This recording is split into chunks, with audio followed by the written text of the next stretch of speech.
Bonsoir à tous. Vous êtes à 52 sur la RTB, votre émission de grand reportage sur la télévision du Burkina. Arrêtons-nous aujourd'hui sur un sujet qui défraie la chronique, mais qui semble oublier des pouvoirs publics.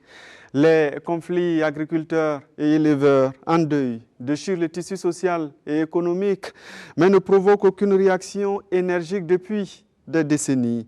Dans ce numéro, les acteurs s'expriment, conflits agriculteurs-éleveurs, le revers du silence, c'est le grand reportage de Draman Dadian que je retrouve juste après.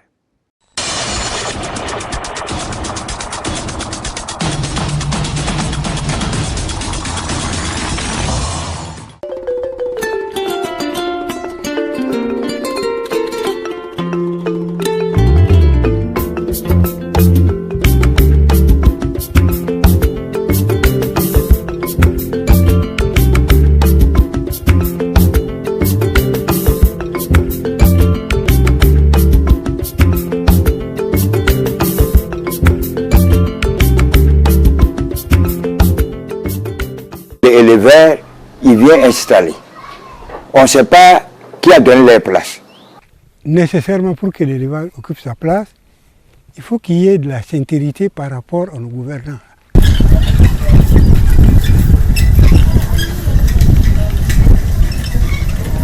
Des décennies sans solution apparente au conflit entre agriculteurs et éleveurs. La cohésion sociale menacée. Un vrai serpent de mer.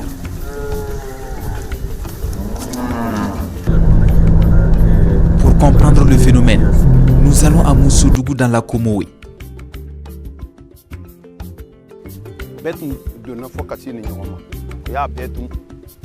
Omar est sur ses nerfs. Une partie de son champ de maïs a été dévastée fin août à 2 reprises par les bœufs de son voisin éleveur. 2 semaines après le litige, Omar nous livre sa version des faits.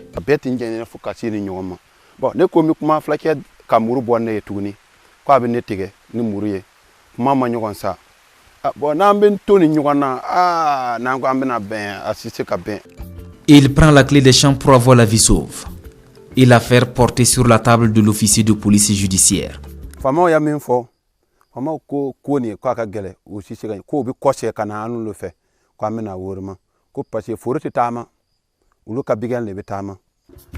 Une résolution à l'amiable qui va accoucher d'une souris, dit-il.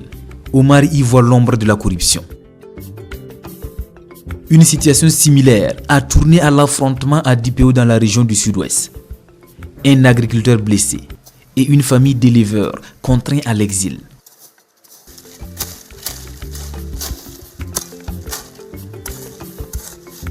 Ça fait 3 ans de cela. On a eu un cas comme ça parce que tout simplement l'éleveur, et que nous sommes dans la commune de l'Europénie, on a eu des problèmes avec lui. Directement, il a envoyé à la justice. Le commissaire a envoyé une mission ici pour attraper l'agriculteur. Donc c'est ça, nous on s'est opposé. On dit ça ne se fait pas. Et le gouvernement a mis des médiations, mais bon, on a décidé, on dit bon, comme lui il est chef, on a dit il n'y a pas de problème, tu vas quitter notre territoire. Et présentement, on l'a délogé. Toute une famille délogée. Les éleveurs crient au scandale. À quelques encablures de là, un autre conflit plus meurtrier. C'était à Tiofora en 2008. Une douzaine d'agriculteurs et d'éleveurs y ont perdu la vie. Plus loin en 2000, toujours dans la commune de l'Europénie, des blessés graves et 2 morts à Irefula. De douloureux souvenirs aux multiples conséquences pour ces agropasteurs. Vraiment, Sénégal, Barouni et Missitougou, c'est vraiment problème balo Irefula. Mais problème sans l'eau.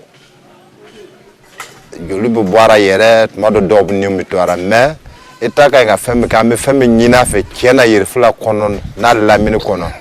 Kam misi mara yoro bo dana ka Sénégal yoro bo dana no make actuellement na re nyine somo sana yoro te kungo kono no mamitike golba yikinge de pa ya tenga ja quoi la bamba to na ma de boto to fa ko lo gala la ko de vala la Guinée na pa na ba balu na na fe kakawa wala nini hiya wala shani kyani ya ton ade ya tenga net atala ni tela pu ma mi tenga net atala ni tela pu ya woto mo ambede ni wi kinje ni na kalim ya kawa fa lo mo fa ke gana ke ko de wa ken la Guinée on kebe me pati manake ton tenga me pamala tondo runa ko zambata na wo paton ko omla paton ko wa wata caractère mini pire da peut liginda de. D'énormes dégâts matériels, des déplacés, des blessés et des morts, tous des victimes de compromis mal négociés. Aujourd'hui, le producteur lambda qui se dit que non, la justice appartient au plus fort, pense qu'il faut arriver aux mains, ou soit il faut arriver à empoisonner les bêtes, c'est des devises que le pays perd. Et dans ma commune, je vis ça tous les jours. Il se trouve que, à défaut d'avoir les moyens de s'affronter, le gars il préfère aller empoisonner ses bêtes ou les hacher et ça arrive à mort d'homme. Moi, si je vois que j'ai raison et puis on ne me donne pas raison, c'est ça qui amène problème là. Maintenant, si l'éleveur aussi, lui, on voit que lui, il est rapide à toucher la première position. Mais parfois aussi, on voit le cultivateur là. Si l'animal gâte au moins 25 000 francs d'espace, il passe, il dit que 500 000. Là également, il y a soupçon de corruption. Mais l'administration joue la diplomatie. Nous avons le devoir justement d'appliquer les textes à la lettre afin d'éviter justement les interprétations de mon point de vue qui sont de nature justement à dire que l'autorité prend parti pour les éleveurs. Généralement, on parle d'éleveurs parce qu'on se dit qu'ils ont plus de moyens, ils ont travaillé à corrompre l'autorité, mais en réalité, dans les liens. L'autorité a une mission justement de faire en sorte que les lois soient appliquées et les lois sont d'intérêt général.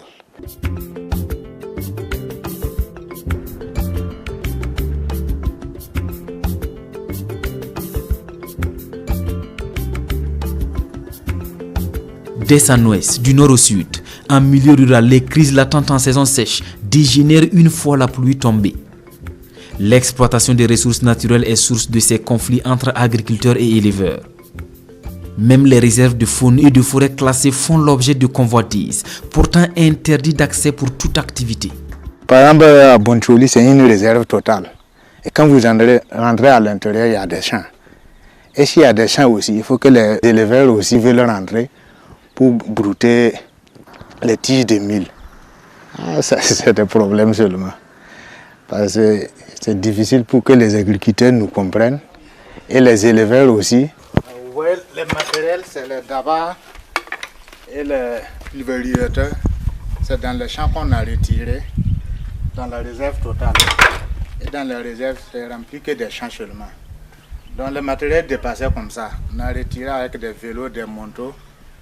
Donc c'est le maire qui est venu négocier pour qu'on les remette leur matériel. Et le maire a pris un engagement que l'année prochaine, c'est lui-même qui va le faire sortir dans la réserve totale. Les deux acteurs, agriculteurs et éleveurs, s'affrontent de manière récurrente. Le temps monte à chaque saison pluvieuse. C'est aussi la saison des conflits. Bon, la nuit, tu es à la maison, il vient gâter tout ton sang. Bon, quand tu parles, même ceux qui sont à côté, ils disent non, c'est pas eux. Alors que c'est eux. Si le gouvernement peut les aider, saisir, il peut faire un barrage, parce qu'il quitte là-bas, il vient réfléchir. Alors qu'ici, nous aussi, on n'a pas d'eau.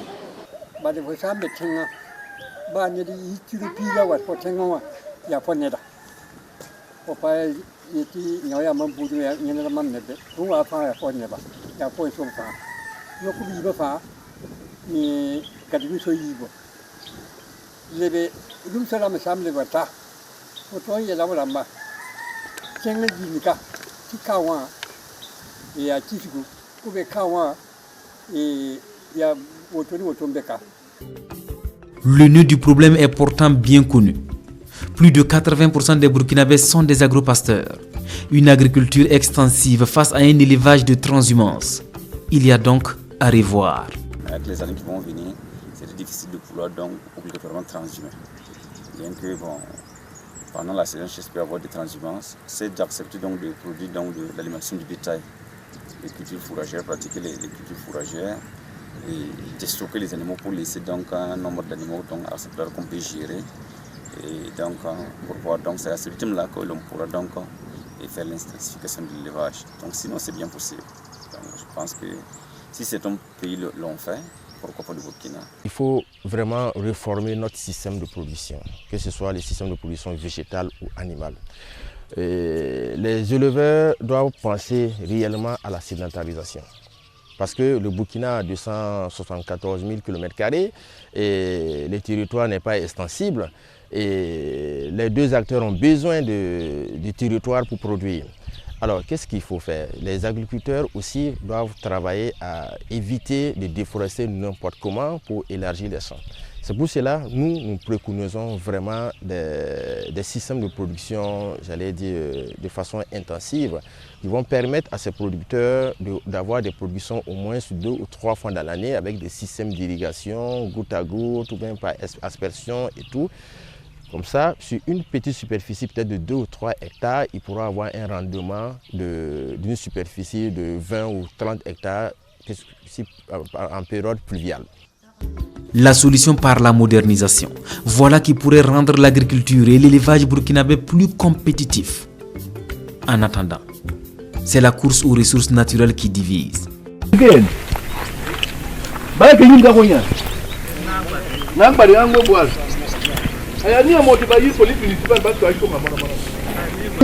Ils viennent prélever l'eau pour aller confectionner des briques ou bien pour aller vendre.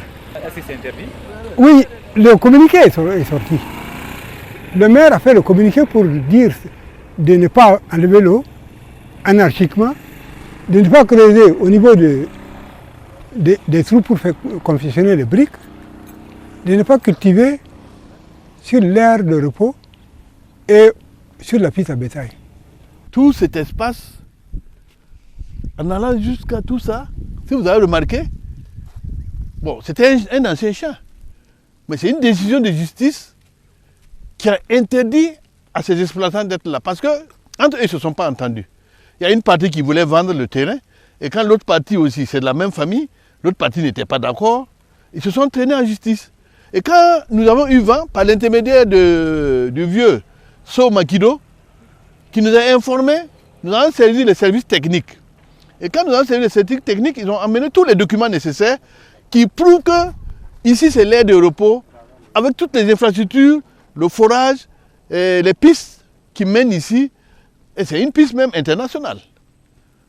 Donc nous sommes venus avec les magistrats sur les lieux ici, et ils ont constaté de visu, et avec les documents à l'appui, on les a tous expulsés. Le dialogue est rompu à la base. Agriculteurs et éleveurs s'accusent mutuellement. Et pourtant, dans le contexte burkinabé, le concept agro-passeur sied le mieux, car ici l'on est à la fois agriculteur et éleveur. Donc ici, les conflits le plus souvent, c'est lié au fait que certaines personnes se croient arrogées de tous les droits par rapport à la terre. Parfois les gens ont une interprétation très restreinte de l'activité. Le type qui cultive, qui veut prendre l'espace appartenant à l'éleveur, ne pense pas que lui-même il est éleveur. Alors que quand vous allez regarder, dans son champ, ou bien autour, c'est-à-dire, il a des bœufs, il a des petits animaux, il a de la volaille, mais il a tout, c'est un éleveur. Il y a toujours des problèmes qui persistent, donc c'est de privilégier beaucoup le dialogue et de faire comprendre qu'il n'y a pas agriculteur, il n'y a pas éleveur, nous sommes tous dans le même bateau.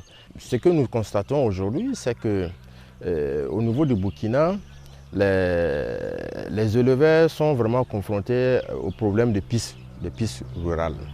Parce qu'il y a des corridors qui ont été déjà définis depuis le temps colonial et malheureusement qui ont été vraiment envahis par des agriculteurs. Alors, ce qui provoque souvent des conflits entre ces acteurs. Alors, ce que nous préconisons, c'est de travailler vraiment en amont avec tous les acteurs des deux filières, que ce soit les filières végétales ou animales, et créer vraiment une synergie d'action pour privilégier surtout le dialogue.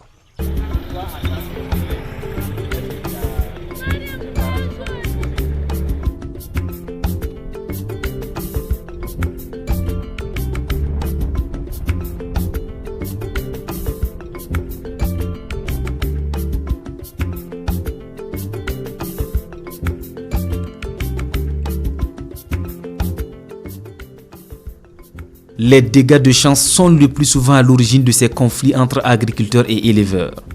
Mauvais gardiennage des animaux, obstruction des pistes à bétail, occupation des aires de pâture en saison pluvieuse, comme c'est le cas à Potiamanga, dans la région de l'Est. La situation est tendue. Ça fait 4 villages qui sont dans cette zone. Dans ce moment, nous ne sommes pas d'accord. On a refusé seulement. Donc on va sortir à l'eau. Il n'y a pas un coin pour aller s'installer. Le maire aussi nous avait dit qu'ils vont venir avec les gendarmeries nous tuer. Donc nous, on les attend jusqu'à présent. Donc, parce que nous n'avons pas de parc ici. Maintenant, là, si les animaux rentrent dans mon sang seulement, ça ne sera pas facile seulement.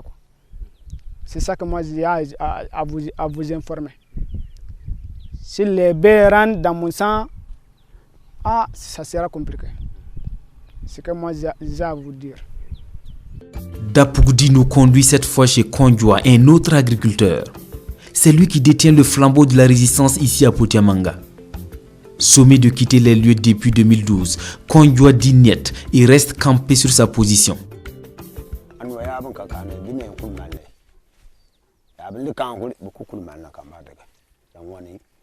L'année, Biayetinya, Abanya, Anapian Bantenanan, Napia Cantum, Abagele.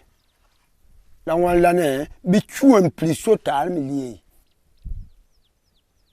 Ichuachuan Walo Jet. L'année d'Ula, comme Guadanfi. Et y est-il là, c'est bagnant. L'année, moi, il y a tien un pour bagnan que you y pia imbalina, Voilà une zone qui, depuis 2012, a un arrêté d'existence. Un seul individu. Tout ce que le bailleur de fonds a fait là-bas, les balises, ça dit tout était balisé. Il a cassé tout. Il refuse de quitter la zone. Alors que tout le processus pour l'établissement, pour l'acceptation de cette zone en zone de pâture, tout le processus a été suivi. Et tous les documents sont au niveau de la mairie de Fada. Nous avons produit tous les documents, c'est à la mairie de Fada. Puis c'est à partir de ces documents que la mairie a pu faire l'arrêté. Mais il est là. Il fait ce qu'il veut. Il menace de mort. Nous sommes partis en justice. Il a été condamné avec sursis. Et il est toujours dans la zone. Je vous dis bien, il a tué des animaux là-bas. Les victimes sont venues, c'est moi-même qui les ai accompagnés. Au niveau des services des choses, de la sécurité, précisément à la gendarmerie. Mais il n'a jamais répondu à une convocation de la gendarmerie. Kondjoa n'entend pas lâcher prise. L'agriculture d'abord, l'élevage ensuite. Telle est sa conviction. Moi, metama, aya boati odioguane, ayen parti a Europe ya diele. Edi yuande ti yang ya diele. Ana ali mfina ba kanuda. Kina manye ka ban li ni yang. Yang batu ya dio. Yang batu ngane. Ne yang wa pian antare. Aya piote. Na ya dini gwo nga pie yang aya di gwote. Langwani l'année que njanja memba yang adile. Un bras de fer qui met en mal le vivre ensemble entre agriculteurs et éleveurs de la commune de Fada. Les regards tournés vers l'administration. Le maire entend faire face à ses responsabilités. C'est ça le problème aussi des collectivités. Chaque partie aurait souhaité que vous soyez à 100% avec elle, alors que dans le principe, nous ne sommes ni pour l'un ni pour l'autre. Nous avons une mission à accomplir et nous devons l'accomplir en toute impartialité. La commune de Fada, c'est 3400 km². Sur les 3400 km², près de 80% est réservé à l'agriculture et nous voulons qu'on puisse réserver ne serait-ce que 5% à l'élevage et c'est une préoccupation. C'est ça qui fait actuellement la bagarre, les disputes, le tiraillement entre la commune de Fada les éleveurs d'un côté, les agriculteurs de l'autre côté, mais nous sommes obligés à un moment donné de trancher. Trancher en toute impartialité. Les protagonistes n'y croient pas du tout, même si l'autorité clame sa bonne foi par la médiation pour mettre fin à ces conflits entre acteurs du monde rural. L'autorité est là pour régler les conflits et non pour en créer. Nous sommes tenus de rester, comme je l'ai dit, au-dessus de la mêlée. Et quand nous sommes au-dessus de la mêlée, ça évite les interprétations et ça évite les conflits. S'il y a des conflits comme ça, il faut arriver à punir les deux camps. Et la prochaine fois, chacun fera attention. Tout un arsenal pour prévenir et gérer au mieux ces conflits. Au premier échelon des mécanismes modernes, il y a des tribunaux départementaux, des juridictions de proximité. Puis au second niveau, les tribunaux de grande instance. Les litiges peuvent également trouver solution au niveau village grâce aux commissions foncières et aux commissions de conciliation villageoise. Ce sont des mécanismes non juridictionnels mis en place par la loi foncière. Il existe également des observatoires villageois, départementaux, provinciaux et régionaux qui sont des structures de fédération des énergies des acteurs en charge de la résolution des conflits. Mais visiblement, ces dispositions à même d'encadrer les activités agricoles et pastorales sont presque sans effet car foulées aux pieds. Un choc pour le législateur. Malheureusement, malgré cet arsenal législatif, les problèmes persistent, les conflits persistent. Et nous pensons que c'est véritablement la volonté politique réelle qui ne s'affiche pas. Manque de volonté politique. Les éleveurs crient au laxisme. Les agriculteurs clament justice.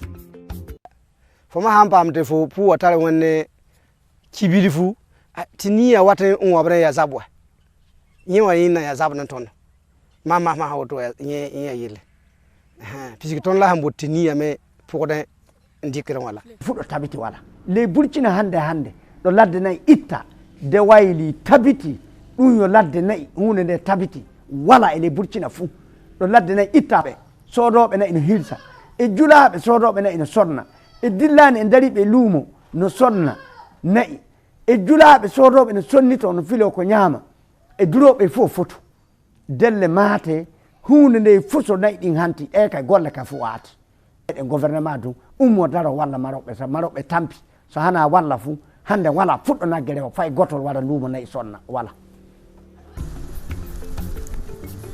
Dans certaines contrées du Burkina, le recours aux leaders coutumiers est plutôt privilégié pour la résolution pacifique de ces conflits entre agriculteurs et éleveurs. Mais toujours des mécontents au finish. Yari Oussé, chef de canton et officier de police judiciaire à la retraite, propose alors un mariage entre les mécanismes modernes et traditionnels. Si on ne peut pas faire autrement, il vaut mieux qu'on fasse un tribunal à en deux temps. C'est-à-dire le premier temps, c'est la justice d'abord qui est réglementaire, qui va punir, elle va infliger une peine de prison et d'amende. Et puis le deuxième cas, quand c'est impossible, on peut faire intervenir par exemple les coutumiers pour essayer soit d'augmenter ou de diminuer. Oui. Ça peut aplanir les choses quand même. Il faut à tout prix une justice équitable, car la mauvaise gestion de ces conflits entre agriculteurs et éleveurs débouche parfois des conflits communautaires, voire ethniques. Il faut dire que les conflits entre agriculteurs et éleveurs sont récurrents au Burkina Faso dans presque toutes les régions. Alors, les conflits communautaires entraînent des pertes en vie humaine, voilà, des dégâts matériels. Donc, les conflits communautaires portent atteinte aux droits humains. La petite Fatima et sa famille en font les frais. Une vie dans la clandestinité, sans domicile fixe. Les faits remontent au 15 avril 2018. À l'origine, une altercation entre le père de Fatima et un agriculteur, tous du village de Barimagou, à une vingtaine de kilomètres de Kantchari. cuuɗi ɗin fof cuuɗi sappo e joyi wakkati gooto ɓe jukkiɗi a faamino ndey gendarme ɓe adimi jonka adimi fa e suudu faano min gonoy to faa ɓooyi adi min kadi gatir kan chat o gendarmerie min ka andal amin non adi min to jonka gardi affaire sociale na anana wi enon affaire sociale min gari min gaddo nyalaade adi min gardi do e bido min kejata min ga do ni min jodi ha yana min gartata to yana min kotata ton ka kadinde ne min kodi ton fu wada maydo ni elana hula mayde mima e bari mawɓe amin ma e bari sukaɓe amin ni alana hula mayde kam min kuli hotude minen duginani. Le chef de famille clame l'innocence de son fils porté disparu.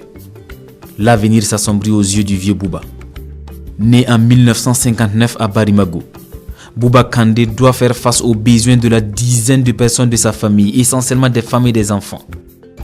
Aux dernières nouvelles, son fils aurait conduit le troupeau familial dans un pays voisin, loin de leur Barimago natal.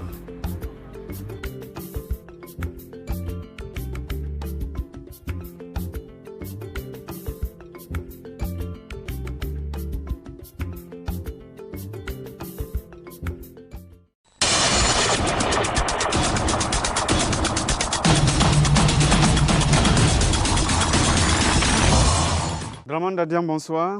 Bonsoir Simon. Vous avez donc signé ce reportage pour 52 sur la RTB, conflit agriculteur-éleveur, le revers du silence. Alors, d'abord, d'où vient l'idée d'un tel reportage?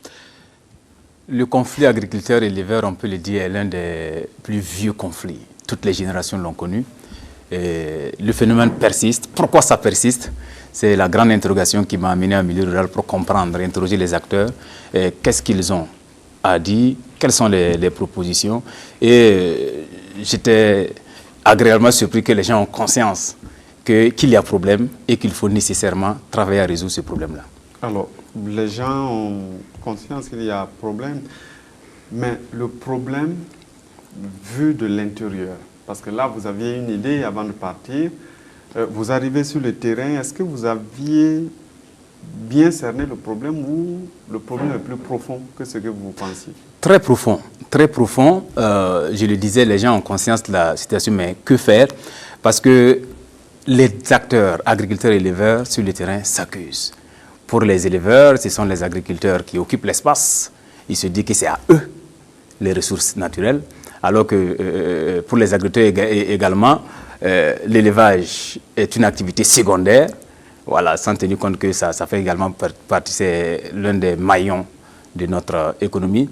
Donc, du coup, les gens se regardent en chien de faïence et attendent que l'autorité arrive à trancher véritablement pour que les deux activités puissent s'exprimer. On a vu les différents conflits qu'il y a eu. Vous êtes parti d'est en ouest.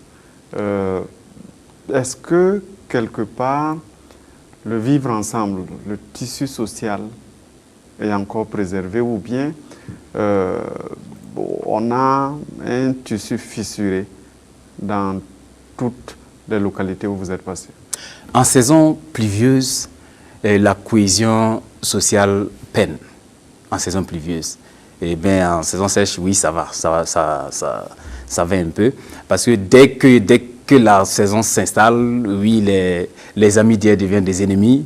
Et où aller faire perdre les animaux, comment étendre son champ. Donc du coup, vous comprenez qu'ils deviennent des rivaux et qu'ils ne peuvent pas s'attendre là-dessus. Alors que ce sont des gens qui se sont accueillis entre eux, des autochtones bien souvent, qui ont accueilli des éleveurs qui sont venus s'installer, qui travaillaient en parfaite harmonie. Et puis finalement, au détour peut-être d'une petite friction et tout est parti. C'est ça, on a le sentiment qu'il n'y a pas d'espace d'expression pour que les gens puissent vider leur colère, comme on le dit traditionnellement, et que chacun reste de son côté, il pense du mal de l'autre sans pouvoir s'exprimer, et une fois la pluie tombée et que ce petit problème arrive, du coup c'est un conflit ouvert qu'il faut courir de gauche à droite pour arriver à résoudre.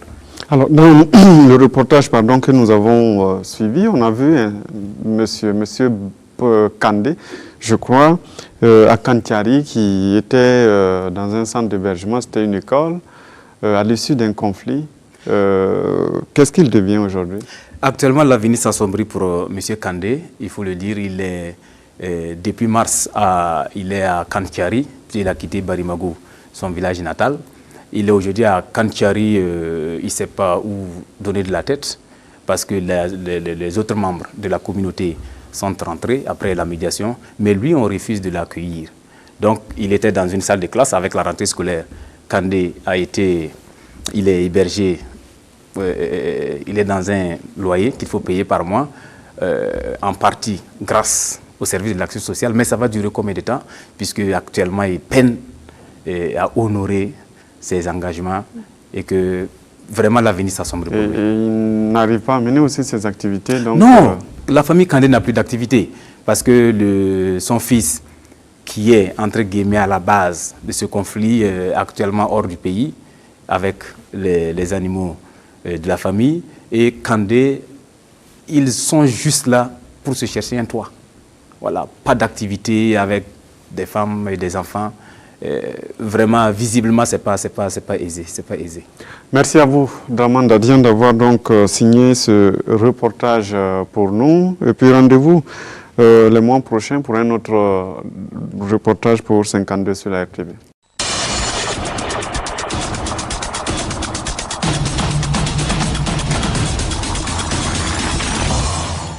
Page d'entretien à présent avec nous. Je reçois donc pour cette partie M. Victorien Wangrawa. Il est sur ce plateau au nom du ministère de l'Administration territoriale et de la décentralisation. Avec nous, M. André Thioro, il est le secrétaire général du groupe de recherche et d'action sur le foncier. Merci, monsieur, d'être venu. Je commence par vous, M. Wangrawa. Est-ce que le reportage que vous venez de suivre décrit la réalité de ce que vous voyez sur le terrain? Parfaitement. Le reportage décrit parfaitement ce que l'on constate sur le terrain, c'est-à-dire une compétition autour de la gestion de la terre entre agriculteurs et éleveurs, malheureusement qui se termine souvent par des dégâts matériels et puis mort d'homme. Monsieur Thioro, c'est votre cas aussi? Évidemment, c'est aussi mon cas. C'est la description d'une triste réalité de deux acteurs et de la mamelle d'une même réalité. Agriculture qui se compose généralement élevage et production végétale. Donc, ce sont ces acteurs-là qu'on a vus se disputer un espace, malheureusement, avec mort d'hommes, avec des situations personnelles parfois dramatiques. Oui, mais comment justement vous expliquez une telle compétition aussi accrue qui provoque des morts d'hommes, comme vous le dites? Alors, pour moi, effectivement, et c'est cela que je disais tantôt, avant qu'on ne commence l'émission, c'est que le reportage n'a pas suffisamment creusé, j'allais dire, les causes de cette situation. Non pas qu'il n'en parle pas. C'est pourquoi on est là justement pour approfondir. Pour moi, un des aspects clés de cette affaire, de cette situation dramatique, c'est qu'on est en face d'une crise agraire. Le mot agraire réfère au mot champ. Ici, crise agraire dans la mesure où la question agraire pose la question de la propriété de la terre, sa distribution entre les individus d'un même espace. Et d'ailleurs, je fais une digression.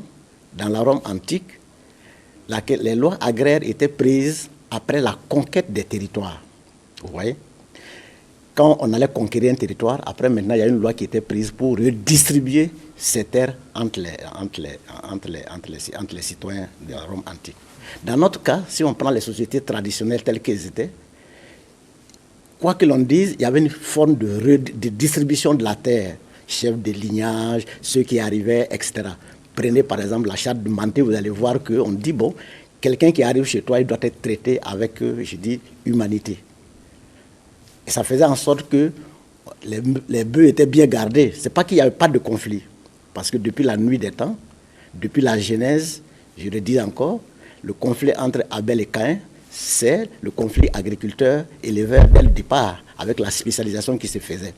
Mais il y avait des mécanismes que nos sociétés avaient trouvés pour faire en sorte que effectivement ça n'entame pas autre mesure le vivre ensemble. Et c'est justement, ce sont ces mesures que peut-être la société burkinabé et l'État burkinabé que vous représentez n'a pas su trouver qui fait que ces problèmes persistent, M. Wangrawa. M. Gongo, vous voyez, il y a d'abord une des causes, c'est la croissance démographique. Une des causes, c'est la croissance démographique. Nous sommes aujourd'hui à près de, sinon plus de 20 millions, et on est appelé à gérer les mêmes terres que l'on gérait il y a de cela 50 ans.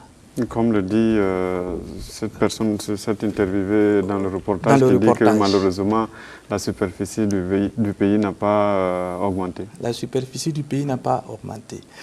En plus de cela, il y a une coexistence entre plusieurs mécanismes de résolution des conflits. Il y a les mécanismes endogènes. Si vous voyez les mécanismes endogènes, c'est plusieurs, puisque nous ne sommes pas encore dans un État-nation. Nous sommes un État où il y a plusieurs ethnies qui ont leur manière, qui avaient leur manière de régler les conflits.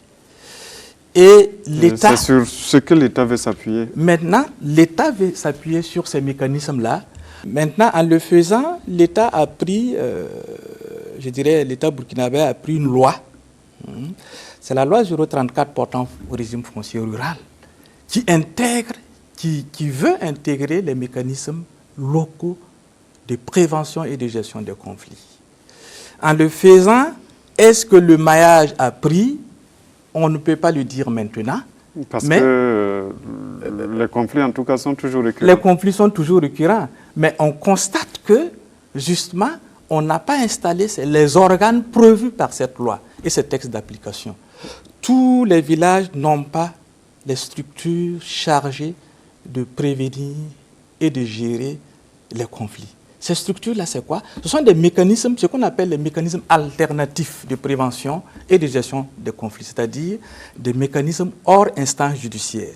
L'idée, c'est de faire en sorte que les usagers règlent eux-mêmes leurs problèmes de façon progressive. C'est-à-dire, au niveau village d'abord, on a institué une structure qu'on appelle la commission de conciliation foncière villageoise. C'est cette structure-là, de façon consensuelle, qui doit concilier les protagonistes. Et après cela, il peut maintenant progressivement faire recours à la justice. La justice doit être le dernier recours. Voilà. Mais malheureusement, présentement, vous constatez avec moi que tous les villages n'ont pas cette structure.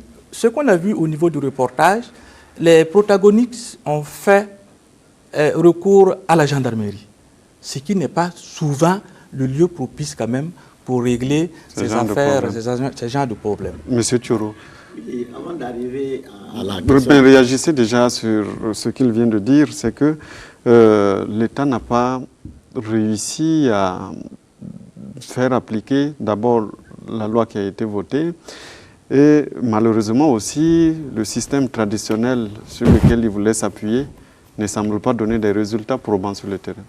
Alors ça, c'est une des grandes questions qu'il pose. C'est le fait qu'il y a une floraison de lois, et ça, ce n'est pas propre au Burkina. C'est que nos États, tels qu'ils sont en train de se construire, sont très aptes à prendre des textes, souvent, qui ne sont pas appliqués, même quand elles sont bien faites. Parce que ce n'est pas la beauté du texte qui est la question. Ils ne sont peut-être pas aussi adaptés au contexte. J'en viens.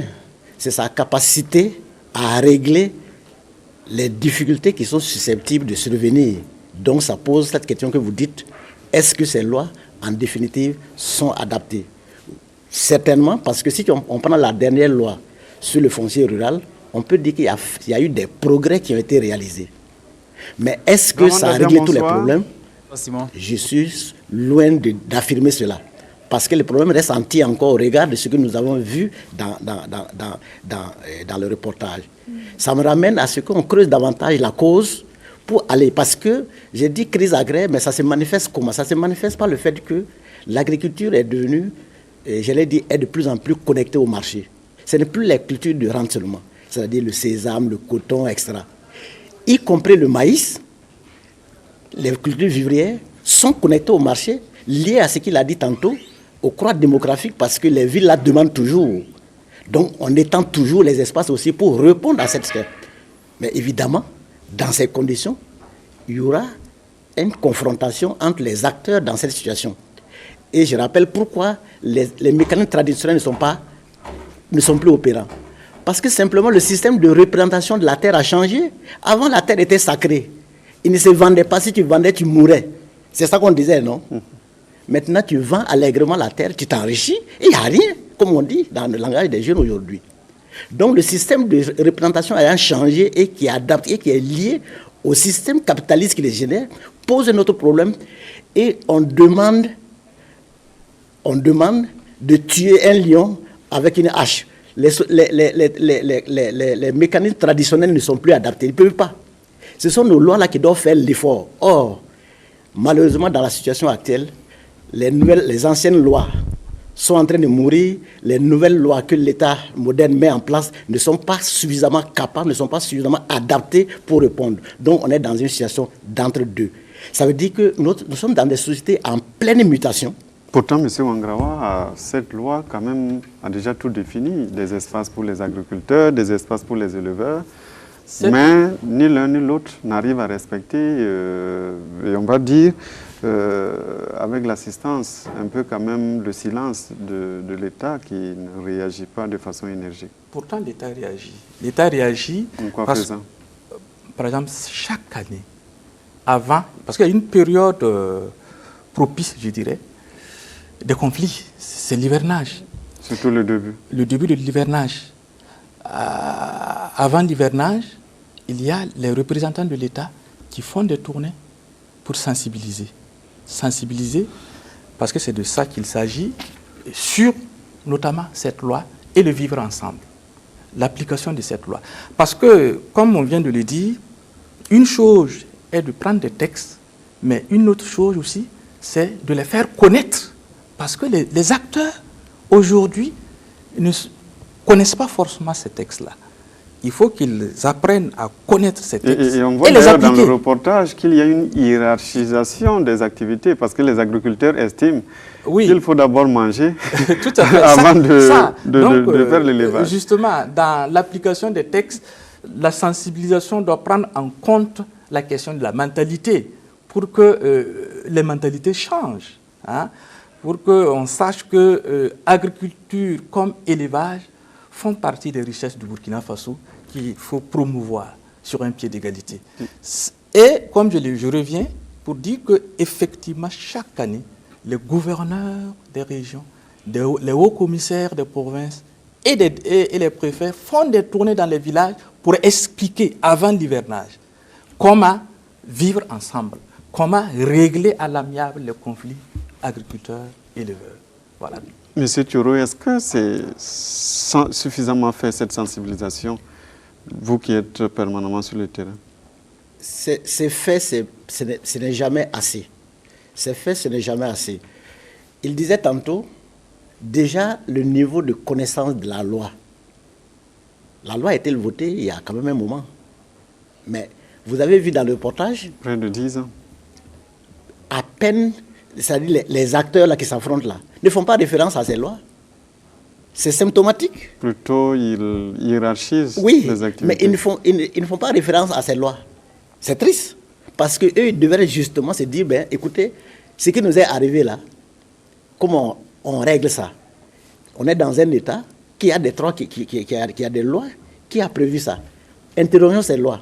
C'est vrai que souvent, ils vont taper à la mauvaise poste, c'est le policier, c'est le gendarme, qui ne sont pas des instances, j'allais dire, habilitées à droit. Ils sont des acteurs qui concourent à la manifestation de la vérité, mais la réalité est que dans nos contrées, ce sont ces instances-là qui disent le droit. Donc ça pose un terme qu'on a entendu dans le reportage, corruption, gouvernance, etc., et qui n'est pas pour arranger la situation. Parce que si ce n'est pas la bonne instance qui doit instruire la situation, évidemment, même si elle veut se mettre au-dessus, ça peut poser problème. Alors, nous, ce que nous avions sur le terrain, c'est-à-dire que la sensibilisation aussi, c'est un certain nombre d'actions. Parce que nous, on ne fait pas seulement que de dire, bon, ça ne va pas, ça ne va pas. On essaie de le traduire. On a mené des actions sur le terrain en essayant justement Parce que la question aussi, on attend souvent que les conflits démarrent avant d'aller à jeu aux sapeurs-pompiers. C'est vrai qu'on fait des tournées, mais est-ce que c'est suffisant? Parce que plusieurs acteurs, il y a l'éleveur, il y a l'agriculteur, il y a l'État, à travers ces différents démembrements, maires, gouverneurs, etc. Mais il faut justement que la concertation réunisse les différents acteurs. On va rentrer dans la saison. Voilà ce que nous avons connu cette année. On montre des films et on montre des morts dont tout le monde va dire « Ah, c'est pas bien. Ah, c'est pas bien. » Qu'est-ce qu'on fait? S'ils cherchent la solution ensemble de manière participative, c'est presque sûr qu'on peut amoindrir. Je n'ai pas dit annihiler tout, on peut amoindrir. Et nous avons, c'est cette expérience que nous avons fait certainement dans certains pays, certaines zones comme Balavé, Solenzo, Kouka, etc., etc. Et que la chose marche. Au niveau de l'État, c'est la même chose. Hein. C'est-à-dire au niveau régional, au début de l'hivernage, le gouverneur réunit les directeurs régionaux, l'agriculture, élevage, environnement et les maires, hein, pour échanger autour, bien sûr, de la question foncière avant de sortir. Et ils sortent ensemble. Ils rencontrent les acteurs. Oui, au-delà de tout ça, il y a un problème fondamental que le reportage pose, c'est qu'il y a une crise de confiance entre les acteurs et l'État. Quelle est votre réaction là-dessus? Parce que les acteurs et l'État, parce que bien souvent, quand je parle de l'État, c'est l'ensemble, hein, les représentants, notamment la police, la gendarmerie, les autorités administratives. On a parlé, M. Thioro a dit tout à l'heure, et c'est ressorti dans le reportage, qu'il y a par moments des sortes, entre griffes, de présumée corruption qui font que les agriculteurs, surtout, n'arrivent pas à faire confiance à ces représentants de l'État. Oui, ça a été toujours comme ça, les présumées corruption, mais est-ce que réellement il y a des corruptions? Partout, il y a des brebis galeuses. Hein? Il y a des brebis galeuses partout. Et certainement que s'ils le disent, c'est qu'effectivement, il y a des moments où il y a des cas de corruption. Mais ce que l'on peut noter, c'est que au niveau de l'administration du territoire, ce que nous avons enregistré et constaté, c'est que les jugements qui ont été rendus au niveau de la justice ne sont pas respectés. Voilà. Et ces Ils ne sont peut-être pas adaptés. Bon, là, comme on nous dit de ne pas, commenter les actes de jugement, on veut dire tout simplement nous constatons que il y a des jugements ça n'a pas suffi à résoudre le problème. Qui n'ont pas suffi à résoudre le problème, qui sont revenus même avec beaucoup plus d'acuité. Et l'administration est amenée à gérer ces cas-là. Ce qui est difficile d'ailleurs, puisque un jugement rendu doit être appliqué. Absolument. Voilà. Encore faut-il savoir ce que veut dire une décision judiciaire. Dans le reportage, M. Moyanga disait qu'il y a un arrêté qui a été pris, mais qui n'est pas exécuté.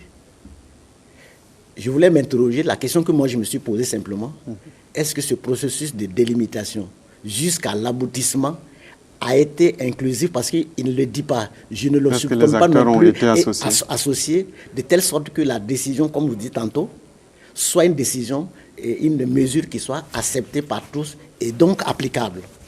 Donc le processus, comme le résultat importe, je ne sais pas ce que je veux dire, mais si on l'avait assis, on aurait dit, mais si tu tues tous ces bœufs-là, est-ce que honnêtement, à Fadal on aura du lait, peut-être qu'il va commencer à réfléchir que le lait, que dans la tradition, on échangeait le lait contre le grain, et que tout le monde allait boire son lait et manger son taux, et tout le monde était content parce qu'on a fait un échange, parce qu'il y a une complémentarité. Si on arrive à montrer ça, les acteurs vont... Et c'est là la solution. La solution, c'est que on est dans une... Comme le reportage l'a dit, le Burkina n'est pas extensive à souhait. Que faut-il faire pour assurer le vivre ensemble? Parce qu'il y a des termes que j'ai entendus, conflit communautaire, conflit ethnique. Je ne suis pas toujours d'accord parce que c'est une manipulation des acteurs. Le paysan pauvre Mouaga, comme le bouvier pauvre Peul là, ils ont les mêmes intérêts, ou le paysan pauvre, j'allais dire, Goudmarché.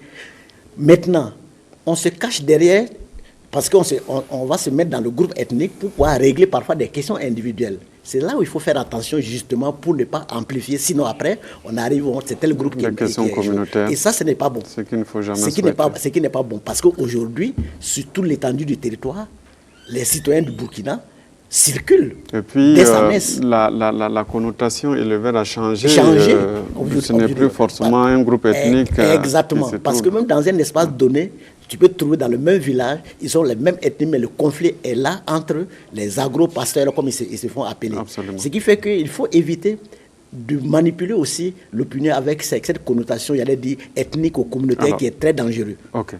Merci beaucoup, Monsieur Ouangrawa, sur les solutions qu'il faut préconiser.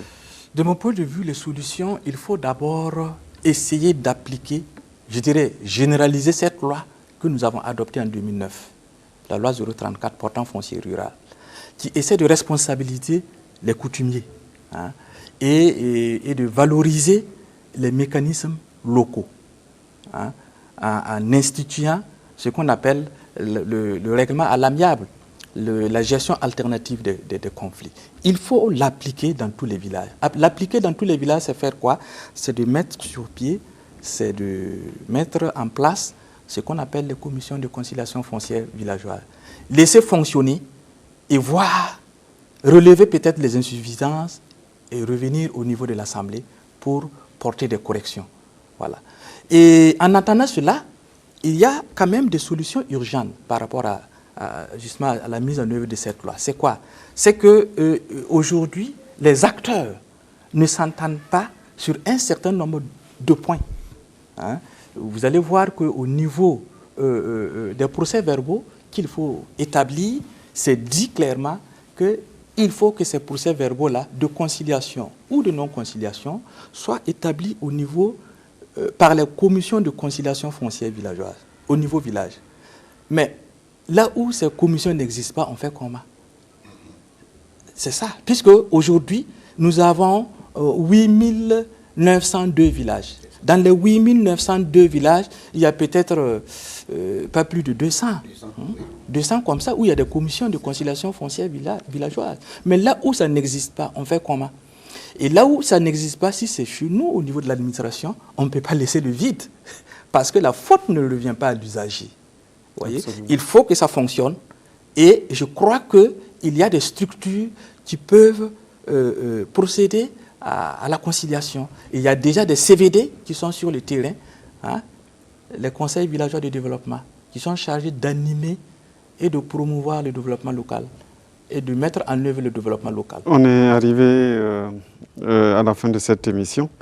Merci à vous, M. Victorien Ouangrawa. Vous êtes ici sur ce plateau au nom du ministère de l'Administration territoriale et de la décentralisation.